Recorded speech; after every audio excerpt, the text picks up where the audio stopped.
Welcome to another episode of the Impossible Life Podcast. I'm your co-host, Nick Surface, and I'm sat across from a man whose podcast co-host recently had a brain scan and was found to have a higher pain tolerance than usual, which explains why their relationship works. That's right, friends, the former Navy SEAL, Garrett Unkelbach, a man whose native tongue is pain. It's like a self-intro. Yeah, that was very self-indulgent. Nick and I recently did some brain scans, found very interesting results. I think the result that I most enjoyed hearing about was the fact that Nick's brain reflects his inability to navigate in the space around him. Yeah, I've never been scientifically roasted before, but that was a first. And unfortunately, so Garrett and I, friends of ours that also listen to the podcast, wonderful people. They're actually in Frisco, so if you do ever need a brain scan, they're awesome for, if you think your kid has ADHD or autism, actually, we'll link to them in the show notes. It's Dr. Gayoso, and she's amazing. So we'll link to them in the show notes because they can legitimately help people, and they do a lot.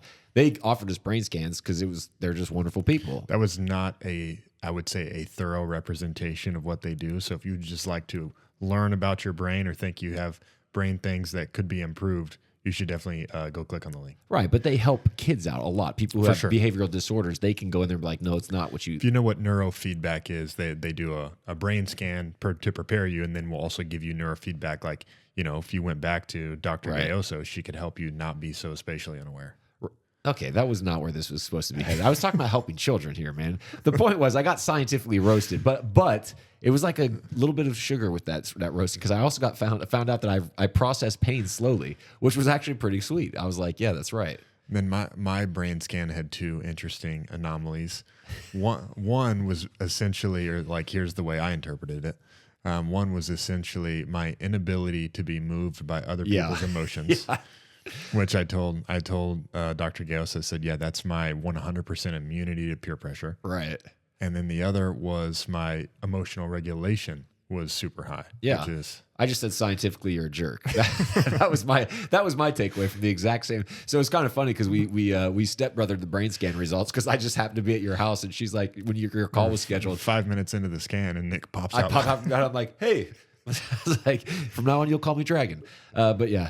That was fun, and also, you know, dang it. You know, my brain pretty much told on me, which we didn't really need, but scientifically proven. Anyways, what are we doing today? Dude, today we are talking about 3 lies that rob you blind of your potential, and you allow it. Wait, what? Yeah, these are 3 lies that you want to believe, and they are absolutely killing you. Raise your hand if you want to get robbed. Oh, yeah. Hands. Oh, no one put their hands up for that one. Gee, we're going to get more into this. We're going to talk about how these lies happen. We're going to give you the specific lies, show you where they apply in your life, and fortunately, we're going to give you the cure because we don't want you to keep going on believing these lies. And you're probably going like, wait a minute, I don't want to believe any lies. I promise you do on some of these. And we're going to get into that. But here's an interesting one, G, because what we're going to get into is there's things that we know that are wrong, but we still do them, right? And it's like, why do we do that? That's what Paul said. Well, Paul said, I don't do the things I know to do, and I do the things I know not to do. Oh, wretched man, who will save me?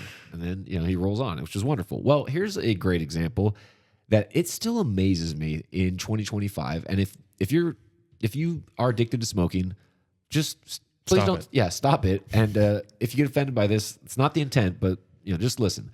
It's crazy to me that in 2025, with all that we know about smoking, besides the fact that it's really expensive, makes you smell, turns your teeth yellow, will kill you, and is also very socially undesirable. You have to go outside and like get away from everybody.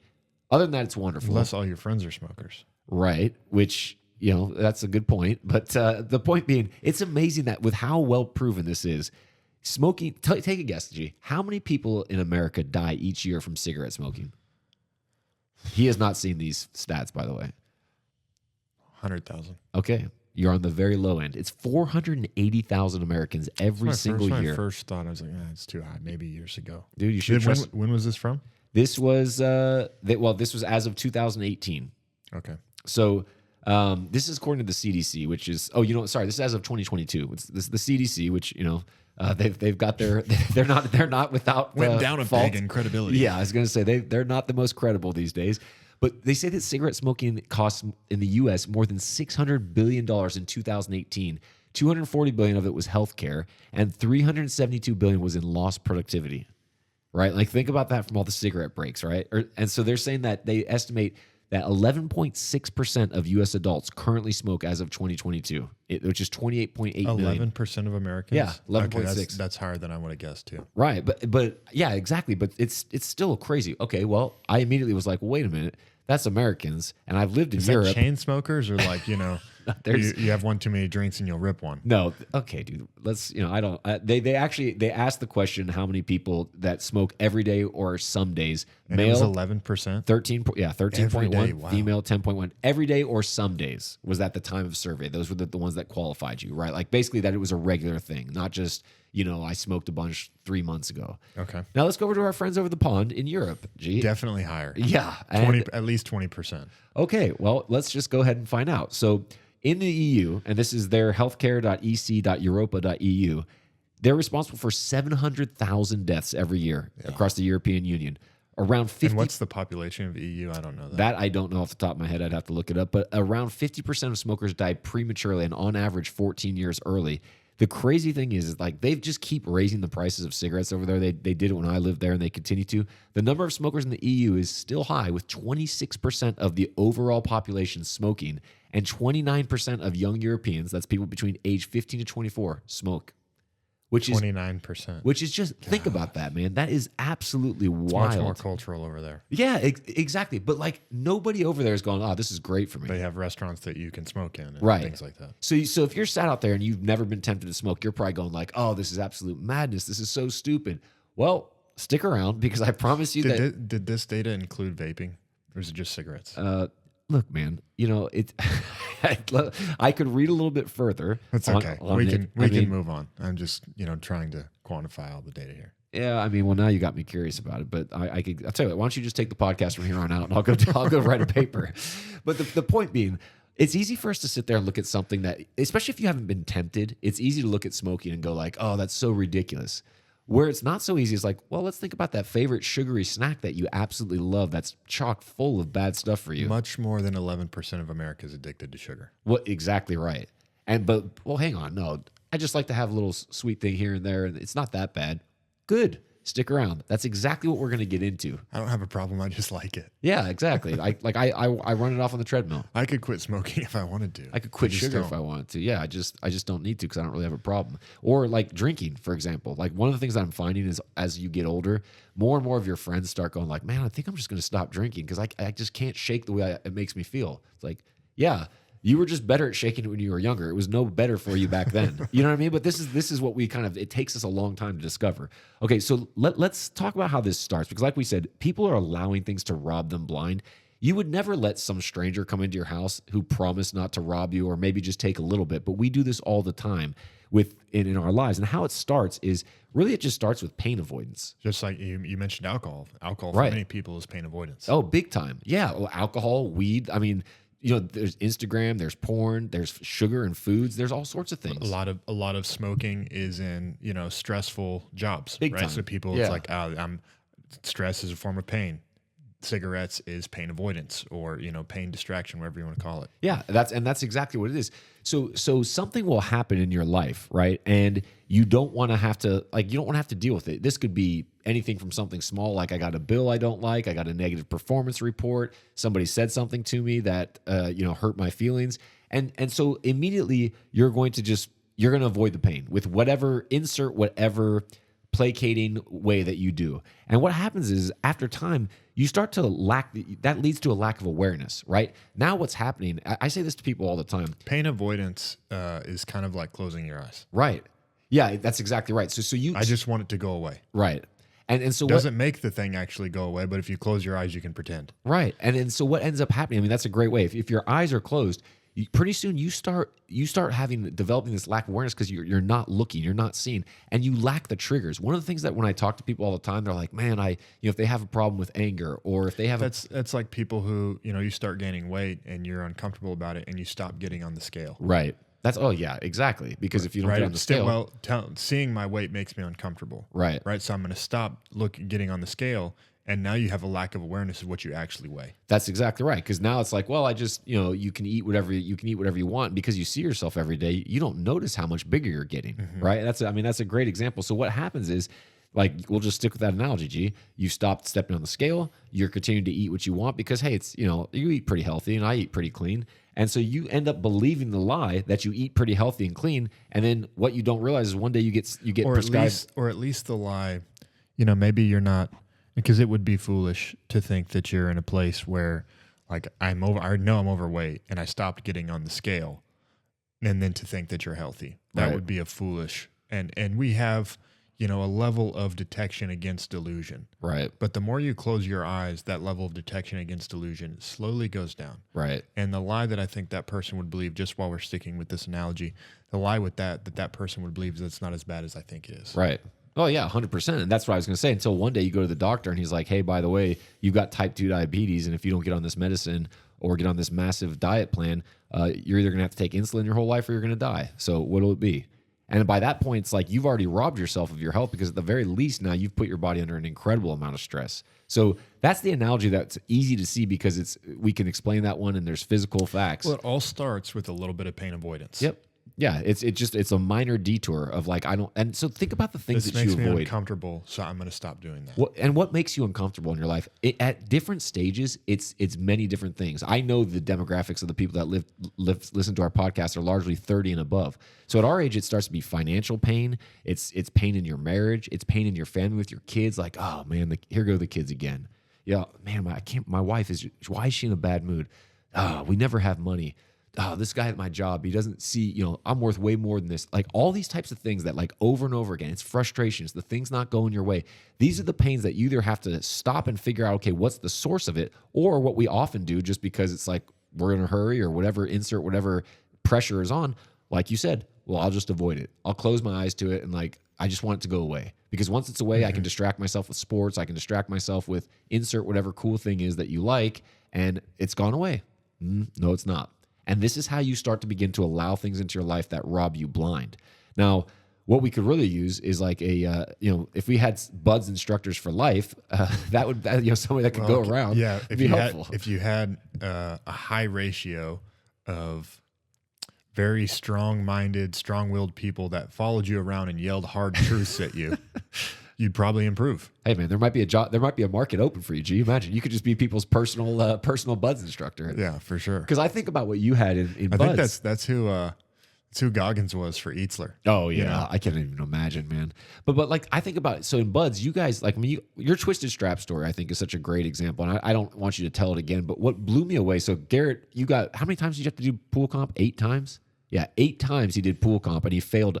If David Goggins brags about doing basically 3 weeks of Hell Week, I'm kind of the equivalent of that for pool comp, because the average person passes pool comp with like 25 minutes or so underwater. I had over an hour and a half of pool comp time, so solid. And he did not drown, which is amazing. Like spent the combined amount of an hour and a half underwater getting beat up and trying to hour and a half of almost drowned. Wow. Which is, yeah, I can't even. That's so many people, that's like their biggest fear. But anyways, but the point being, and every time you failed because you had a twisted hose strap, even though you could breathe and you would have survived, because that wasn't the way they told you to do it, they failed you, correct? It's basically like, think about taking the word like a very painful or difficult written test. It's a test that takes weeks to prepare for, and it's one of those like 4-hour written tests, and you got to score a 70 and you score 69 7 times in a row. Right. Yeah, because that's basically what you did. Yeah. And at some point you'd be going, come on. Like you'd be saying to the teacher, look, I'm one good. point. Like I'm consistent. Like I'm doing well. But whereas you guys had It's people, not that bad. Yeah, you had people tossing your bunks. You had guys that were absolutely hammering you and telling you, here's where it is. In life, you don't have anybody that's going to yell at you whenever you're believing these lies. Tossing your bunks is a nice way of putting it. How about like throwing your boots at your face when you can't tie your shoes fast enough? Oh, is that happens too? 100%, yeah. Oh, nice. Well, that's one I actually haven't heard before, which doesn't surprise me, but is nonetheless reflective of the pleasant environment in which you guys. Hard truths. Yeah, hard truths. You don't tie your shoes enough, so I'm going to smack you in the face with them. Man, imagine if you did that with your kids. Bet you won't do that again. Yeah, exactly. Anyways, but the point being, you don't have that in life. What happens is you think everything's okay until it's not. Well, I look at it, this is a good analogy that I learned from SEAL training, really about hard truths, because life is a mirror. Okay, just like marriage is a mirror. Marriage will show you some of who you are, right? And there's at least another person in that process. that can speak back to you. But life is a mirror in that you put on a performance, you work, you do something, and you stand in front of the mirror and you see, just like, after you get out of the shower and you do your hair, you stand in front of the mirror to see, is it right? Does it look good? And for all of us, life is a mirror where you're going to do something and then you get to stand there and see the results. Right. But for most people, life it can be one of those carnival mirrors, or you can accuse the mirror of being a carnival mirror. You can accuse the mirror of being dirty or smudged and be like, oh, that's not an accurate reflection of me. It's not me, it's the mirror. Right. SEAL training, the analogy I give for SEAL training is it's a place where they put you in front of a mirror that's verified and they peel your eyelids back and you either are or you aren't who you thought you were. And there's a positive and a negative for that. But for most people, they have the ability to call their mirror a liar and no one's going to call them out on it. Yeah, that's a great analogy. All right, G. Well, let's get into I want to just kind of let people know the process of how this happens. And we're going to now give you the exact lies and the application. So lie number one is... Again, these are 3 lies that'll keep you from your potential. Yeah. Right. Again, out of just small, subtle pain avoidance, you find yourself in this place where you've been robbed completely and you don't understand why. Yeah, exactly right. You're good at doing that, right? When I'm getting ready to deliver the line, you're like, oh yeah, and then you come with something. You got to do the setup. You got to do the prep, the recap before we jump into. I like that, G. I think it's we like to build the tension up. Then no, not yet. Now we'll deliver. Okay, cutting you off is like top 10 highlights of my life. I really hope that's not true. My mom will believe that because I remember she took great exception to how many times you interrupt me every episode. But I'm an interruptible person. Anyways, so lie number one. We shouldn't be laughing as we talk about the lies. Let's get serious here. So lie number one is it's not my fault, right? And it doesn't. Sometimes we'll say that well, that's not my fault. But another way that this appears is, well, I did the best I could, which is a much more subtle version of that lie. And man, will that one kill you. There's a great Sean Connery movie called The Rock, and he says losers always whine about their best. Ooh. Right? And it's really what people, they think there's a lot of entitlement that I think creeps into people's lives. And you think well, if I did the best I could, that should be it. I mean, it's a participation trophy mindset, right? I did my part, right? And so I should receive the reward. And the truth is, sometimes your best actually isn't good enough. Yeah. Right. If your best on the first attempt you make at something is good enough, life would not force you to grow. Yeah. And a great understanding of life for us, and this is really kind of my perspective view of what God wants for us. And I could give you scripture that says this pretty close to explicitly. But that's that God wants us to mature. That's what he wants for us, right? He wants us to become who he's created us to be. There's a change that he wants. God does not want us to stay the same. There's a change that he wants us to go through. And so if God wants us to mature, that means he's going to put us in situations where we're like, oh, I actually am not good enough. I'm kind of jacked up. I need to fix myself. That's exactly right. I saw this quote the other day that I absolutely loved. It said, I asked God for flowers, so he sent me rain. And it said, when you understand this, everything will make sense. And I was like, good. I just think that is actually so true.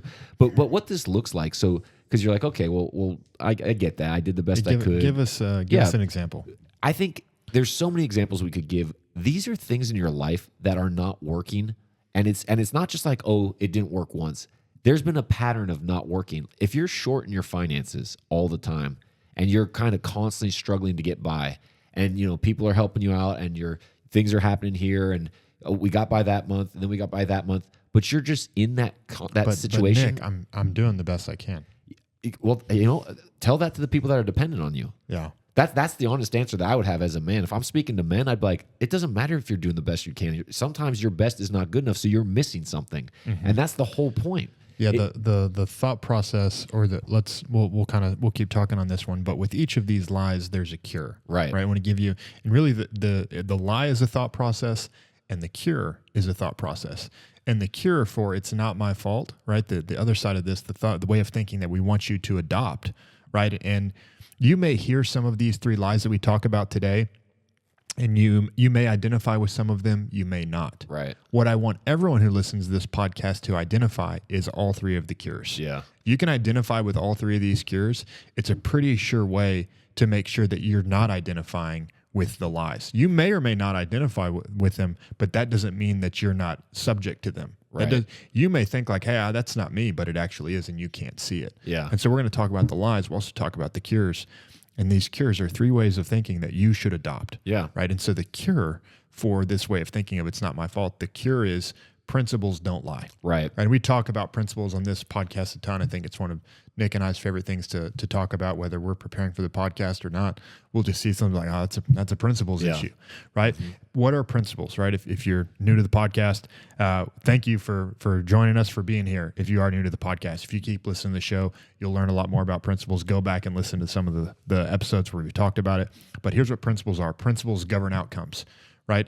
Just like gravity is a principle. Mm-hmm. If you drop your pin, it will fall to the ground. You don't have to agree with that. You don't have to think it's fair, but it's going to happen one way or the other. Right. The principles that govern flight, right? Lift, thrust, weight, and drag. You get those right, you can get a 747 that weighs more than a house to fly. Doesn't matter how nice you are, doesn't matter how good looking you are, doesn't matter how much money you have. If you don't understand lift, thrust, weight, and drag, you can't get anything to fly. Right. Principles don't lie. And so when you're saying like, oh man, it's not my fault, I can tell you like this principles don't lie thought process has been a mechanic of success in my life where I look at situations like, man, this isn't going the way that I want it to. And instead of saying like, because when you're saying it's not my fault, you're also saying it's somebody else's fault. Yeah. Right? You're either accusing like God or the universe of withholding from you. Right. And that's not the way God works, and it's definitely not the way the universe works. Right. The universe, or God's law and God's order, does not have a personal opinion of you and does not change its rules based upon who you are or what your name is. Right? So when you're saying it's not my fault, you're really abstracting yourself from the order of the way life works. And so the cure, principles don't lie, is really like the parable of the talents, right? This is scripture for me that changed the way that I think, where it says at the end, right, those who are faithful over little will be rulers over much. That's a truth. Mm-hmm. That's a principle. And so if you feel like you're kind of stuck as like a ruler over little, and it's like, man, I feel like feel like I'm good enough. I feel like I've worked hard enough, whatever it is, and I can't make it to whatever your definition of ruler over much is. If you feel like you can't get there, it's not the universe's fault. Right. It's your level of faithfulness, right? Bible says those who are faithful over little will be rulers over much. That's not like they'll be faithful over little if they're lucky enough. They'll be faithful. No, there's no exceptions to that. There's no clauses to that statement. Those who are will be. Right. And so what you got to know is like, hey, if I'll be really faithful with what I got, I know what my next level is going to be. And so if you're in a place where you don't like the results that you're getting, you'll stay stuck there as long as you keep saying it's not my fault. Right. And so other places where we see this, I mean, where's the classic place where it's not my fault? Marriage, man. Yeah. Man, you don't know my them. wife. You don't know my wife. Man, this woman, I'll tell you, nothing's ever good enough for her. Like, that's just the way she's got her. She's just like her mom. Right? Like, these are the things that people bring in. And that's a way of saying, like, look, it's not my fault. It's not me. It's her. What if Jesus had said, well, it's not my fault. Right. Tough luck, guys. Yeah, but I hope you're getting this out there. Like, we say the thing about Jesus, and it obviously becomes very facetious because we know he would never say that because he's Jesus. But like, this is the thing that we like when you say that. He's Jesus and we're not. Right. Meaning every problem I've ever been involved in, it's at the very least 1% my fault. But most of the time it's way more than that. Yeah, because what's the central element of everything in your life? Me. Yeah, you literally touch everything. And so principles, by the way, right? If you want to understand principles, and when you go through some of the programs that we offer, you listen to the podcast where we talk more about principles. We'll say like if principles like are an illusion to you and you can't figure out how they work, look for patterns. Yeah, that's exactly right. Right? When like it's a pattern that if you drop something, it falls to the ground. It's like, it's indicative of a principle. Right. Right. And when you have a pattern in your life of running out of money, if you have a pattern in your life of relationships failing, right, there's a principle that you're butting up against. That's exactly right. If you and your wife are always arguing, and it's like, oh, well, a lot of people figure that out on like Marriage 3 or Marriage 4. Right. They're like, oh, right, it's me. Yeah. Like yeah. The longer you go without submitting to the truth, it's kind of like the scene in The Matrix where they talk about past a certain age, we don't pull people out. Right. It's too hard for them to accept the truth. Yeah. Right. They've lived with the lie for so long. The truth is too painful for them. It breaks them. Yeah. Right. And many people, they get too far into their life. Right. And it's a world shattering thing to figure out at 40 or 50 years old, like, oh, I'm the problem. How? Yeah, because how it hard? makes you have to compartmentalize and review all of these mistakes in your life where you've built a world determining other people were the mistake. Yeah. And then you come to the epiphany, oh, I'm the problem. And you have to go like relive and review each one of these circumstances and think like, oh man, that was me, and actually learn the lesson from it. Yeah, I mean, I think about people who struggle to have any close friendships, and it's always like, well, I had this one friend back there, and these other people just aren't like that, and insert whatever story you have. Well, I try with this person, but he or she, they just wouldn't. Whatever the story This is right. I'm not picking on you because like you dealt with this really well as soon as I revealed it to you. But you learned a leadership lesson last year where there was somebody that you were struggling to lead, but you were about to take a step down the "it's not my fault" thought process. 100% I was. And we had a conversation about it. Yeah. And you realized like, oh yeah, you're right. If I maintain this thought, that's what I'm saying. Well, I believe that was lie number 3 that I almost bought into, which we will get to. Yeah, we'll come on, back to on that one. But yeah, that's a great story. Actually, we'll save that one for lie number 3, and we'll get to that. But going back to what you were saying, it is an absolute soul crusher if you had to look yourself in the mirror and be like, hey, by the way, that marriage that didn't work, I know that they had infidelity and they did this, this, and this, but let's rewind long before that. Actually, you had a part to play. That's brutal. That is absolutely brutal to have to look yourself in the mirror. Now, I would say the flip side for me is actually worse. I would rather know that I caused a problem, because what does that mean? I can uncause the problem, aka be part of the solution, than just have somebody like my worst case scenario is somebody being like, you have no power whatsoever, and I'm going to and like you're at my will. That would be the hardest thing. Here's a promise I can make to people that are maybe dealing with like, how do I work with this situation I've got? Because it's very tempting. Pain avoidance is very tempting. I'll say there's actually no such thing as pain avoidance. There's pain delays. Right. Very good. And pain bears interest in your life. Right. And if you don't accept the pain now, right, if you're like, oh, I don't have to deal with that, in the same way that if you say like, oh, I'm not going to pay my house payment, not going to pay my credit card payments, you can delay the pain, but the pain comes back. And It comes back stronger. It knocked on the door and you didn't listen, so the police came back with a sledgehammer and a warrant. They knock your door down. Yeah. Right? That's the way pain shows up in your life. And so when you've got some of these things, like, hey, address them now. Don't think that they'll get better if you just let them sit. Very good. So once again, these places where you're seeing patterns of things not working, right? You are missing a principle. So don't say that I did the best I could. That's not enough. And definitely don't say, well, it's not my fault, because you're involved in it, right? So like you need to understand that the cure is principles don't lie. Okay, lie number 2, G. And this is a very common one. This is I'm the exception. That's not what people say, though. No. People think that they're the exception. And if you've had a good friend or a spouse or a partner or whatever, you'll tell this person your problems. And if they're a good friend or a good spouse, they'll tell you the truth. Right. And here's what this lie sounds like, the lie of I'm the exception. You have a friend, someone that cares about you, someone who's a third party looking at your situation, tells you the truth. And your response is, I know, but. Right. Right? Like, I know the truth. I understand the formula here that 2 + 2 = 4. However, I don't have 2 2s, but I want 4. Right. You're saying, I feel like I I should have the result without the process. Right. And this is all the time, man. You know one of the biggest ones, and is dating your wife. Mm-hmm. Right. I remember, and this is a real story. It's unfortunate, but this demonstrates it perfectly. Years ago, I'm talking years ago, when I was early married on with Rhea, and I had to travel for work, and I traveled with because y'all are this year's 20th. Boom, come up on 20 years, dude. Big dog. Literally, I'm more proud of that than anything I've in my life. I'm not even joking. Yeah, very proud of that. So like, this was almost 20 years ago that now in our marriage, and very early on, I was traveling for work with somebody that I worked with, and he was an English guy because I was living over in the UK. And I remember we're staying at these places around the country while we're doing our job. And I was obviously talking to my wife every night. And I noticed about like the second day, I said, hey, you haven't called home? He's like, no, she knows I'm fine. Like, we're good. We've been married as long as I have. You don't have to do that. That's what he said to me. And I remember thinking, I was like, well, that doesn't sound right. And I've worked out long enough. I don't need to work out anymore. Right. But this is what he said. I said, well, okay. I was like, now I was young. This guy was older than me. So I wasn't like going to be throwing out marriage advice. I was like a year into my marriage, And so sure doesn't seem that's right. exactly what I thought, though. I was like, that doesn't sound right to me. I was like, I want to talk to my wife, and I can't ever imagine not talking to her. Well, unfortunately, you fast forward a few years. I mean, you can see where this one is going. that guy's divorced, right? And like that's a really obvious one. But how many people have been married long enough that they're like, hey man, you should really have a date night?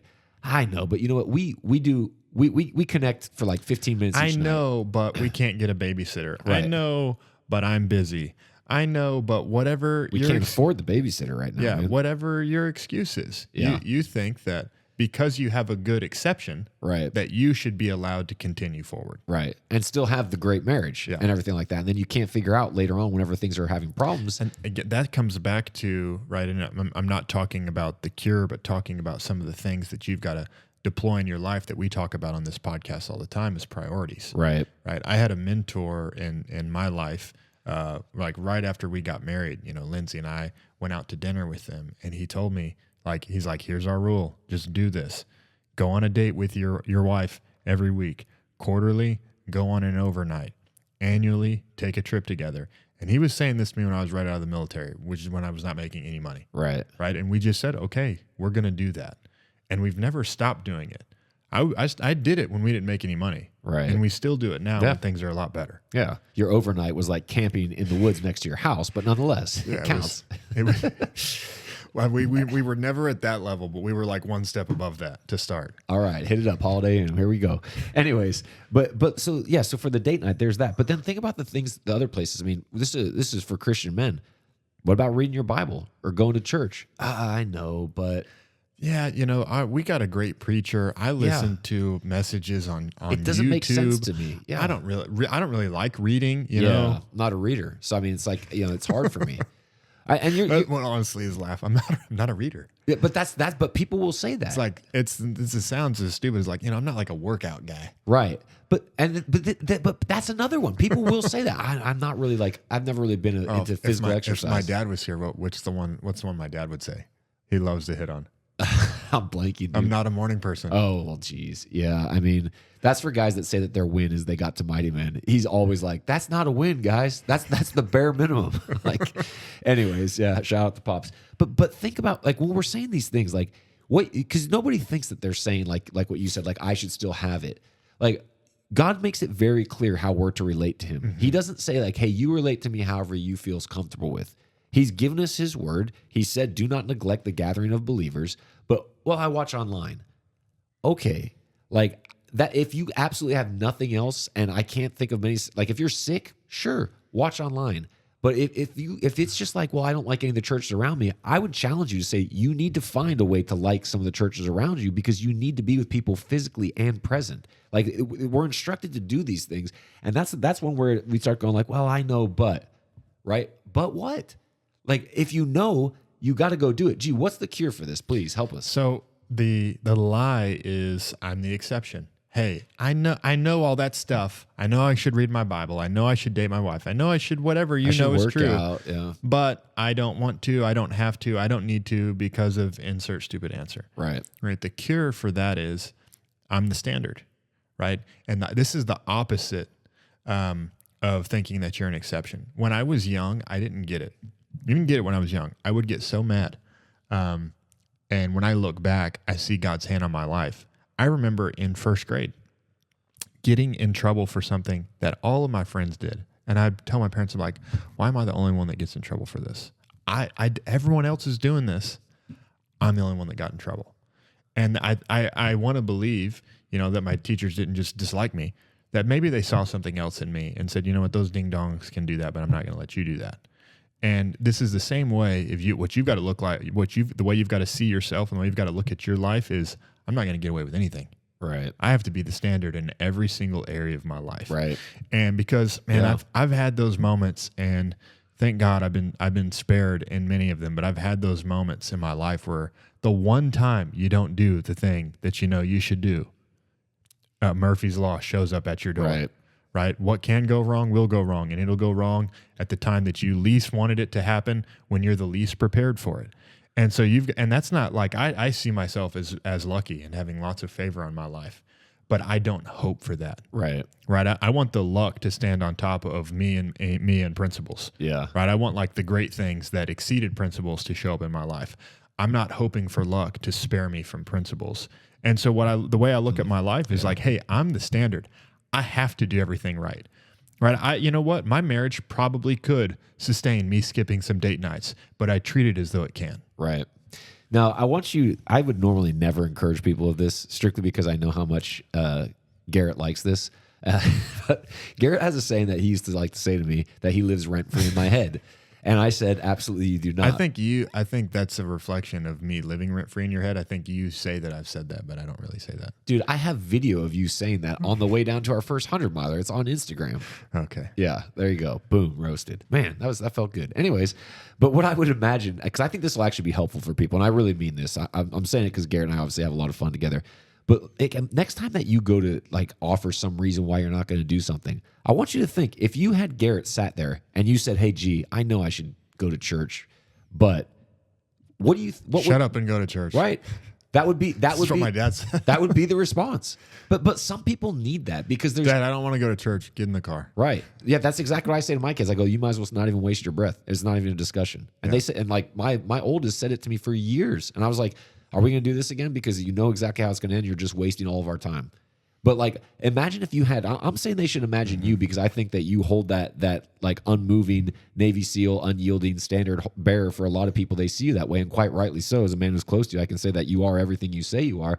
I want you to imagine whenever you're going through these things, if you had some external Navy SEAL like we talked about, if you had that BUD/S instructor, got Goggins chasing you yeah, around. if you had Goggins, what would they say to you? Because some people you need to have that. It's like you need to crush Goggins would those. be saying, "Run faster, fatty." Yeah, that's exactly right, and probably not even that nice. We're not allowed to say what he would A actually few say. extra words in there. Yeah, exactly. But I think that's helpful for people. So I mean, I want you to, if that's a tool that can help you, like you have to be the standard. And see, again, right? Just because you think that you could get away with it, Right.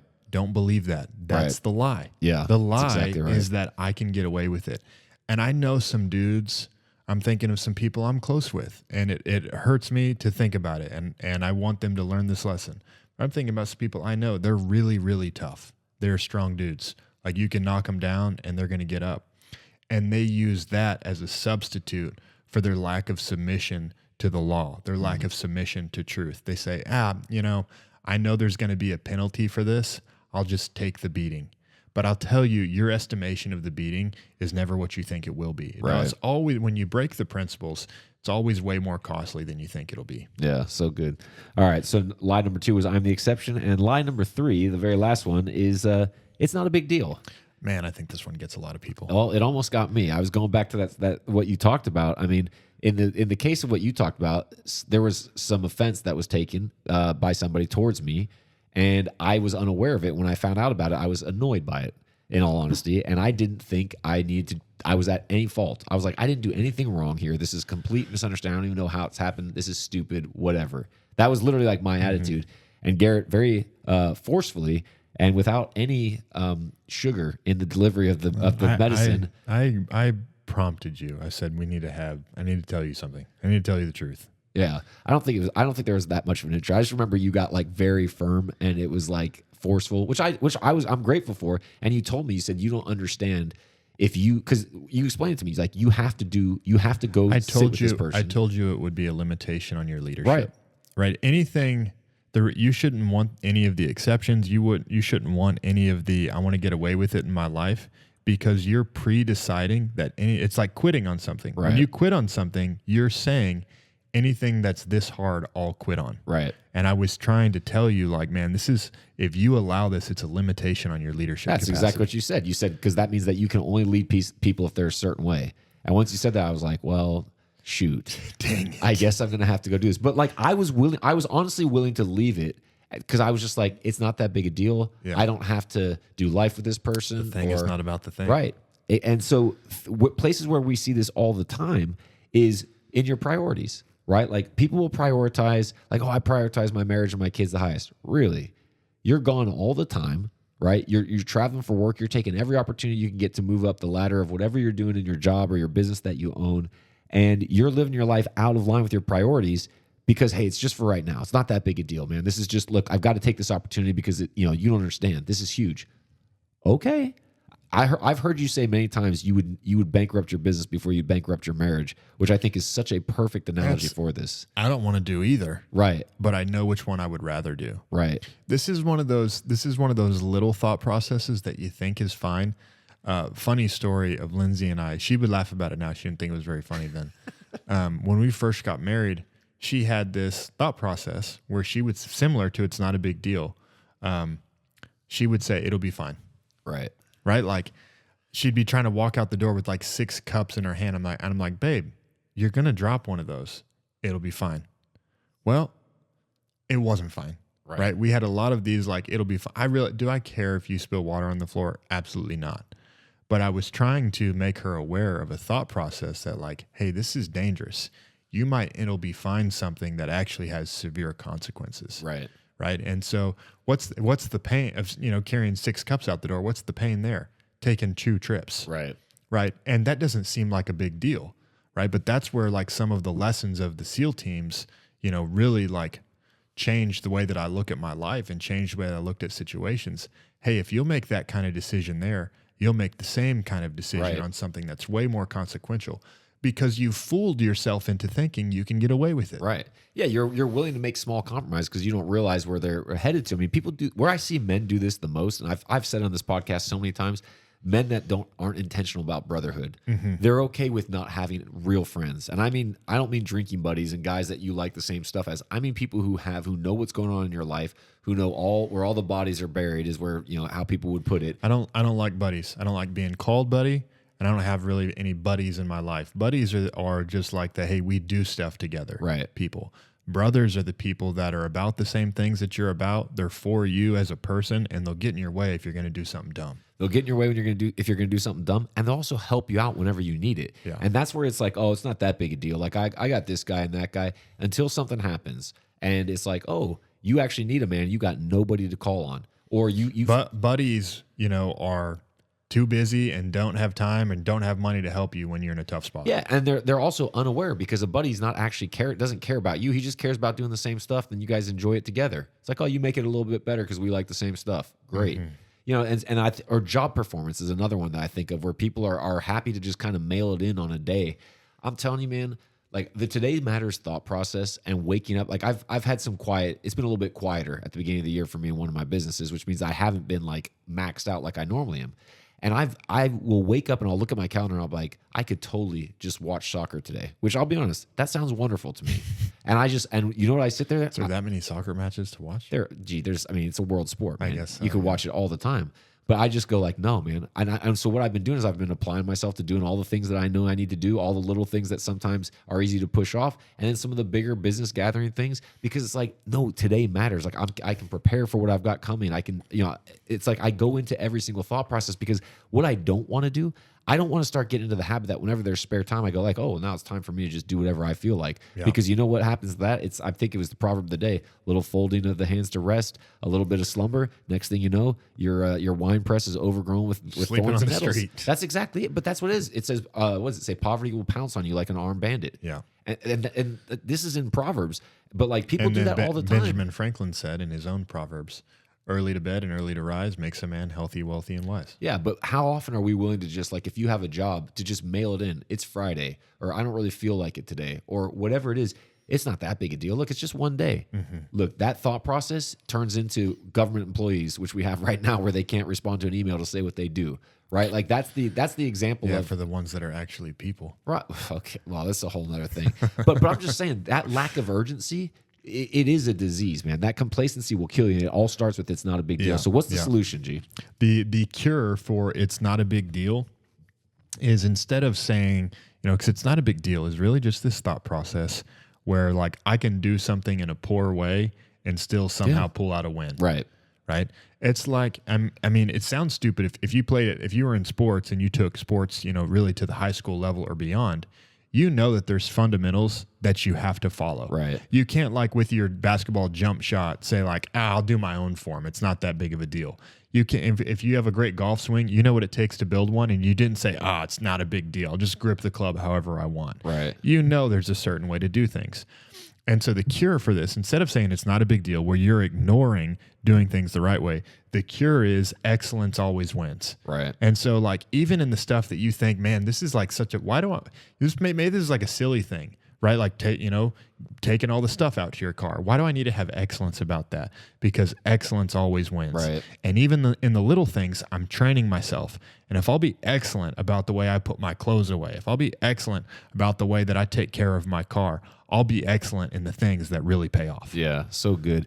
So with all these cures, I mean, let's not be shy about it. It's going to require more of you, right? More work. This is why we said it. You're allowing it to rob your potential because Pain. All behind all of these things is pain, but it's pain either way. right. Yeah, you either get exactly. You either choose to like put some interest on it and come up with a much greater pain later, or you can pay the small incremental pain now. And what we didn't say is there's also a massive reward for that. Faithful over little, rule over much is what you said earlier, G, as one of the principles that we're always navigating.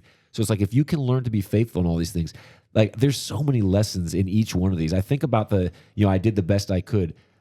I remember I've quoted all the time, the 100% mission success guarantee episode that we did, it was one of the first ones we did. It was such an unlock for me when you explained that SEALs just have the attitude that they're going to turn up every day for however long it takes and do everything right. And if they're doing this, this, and this, and still not getting it right, then there must be a this that they're missing. And that was such a blessing to me. I'm going to do everything right until I catch the enemy sleeping. Right. And I just remember when you said that to me, I was like, man, that's such a blessing. That attitude is the process. It's relentlessness plus principles. Right. But what can't you do with that? That to me is such an encouragement. Well, that's where you look at, and we've talked about this way of thinking on the podcast before, and we'll begin to wrap it up here. But when you think of when you've got relentlessness plus principles, that's where you look at your success as an inevitability. That's where you look at success and your destiny and you say it is only a matter of time. Yeah. So the real takeaway from all this is you got to understand your pain avoidance and is the entrance of these lies that you're allowing in your life to literally rob you of what? Who knows? But to the God who's able to do exceedingly abundantly above all you could ask, think, or imagine according to the power at work in you, right? Like, who knows? God can do so much more than you can ask, think, or imagine. So, but part of it is the process of becoming. Remember what I said earlier? I prayed for flowers and God gave me rain. You got the rain, get to work. Don't get stuck in pain debt, right? The interest rate on pain is so high, it's like a loan you can never get out of, right? You don't want the payment plan for your success. You need to make a cash lump sum payment and do things the right way, because it's like taking a payment plan on something that costs $20, but it's 100% interest a day. And so you end up paying $20 every day instead of just paying $20 the first time, right? So stop avoiding pain. Look at these lies, just like we've talked about in some other things. With fear, we talk about what it's costing you. Look at these lies and think about what it's really costing you. It's costing you from moving forward.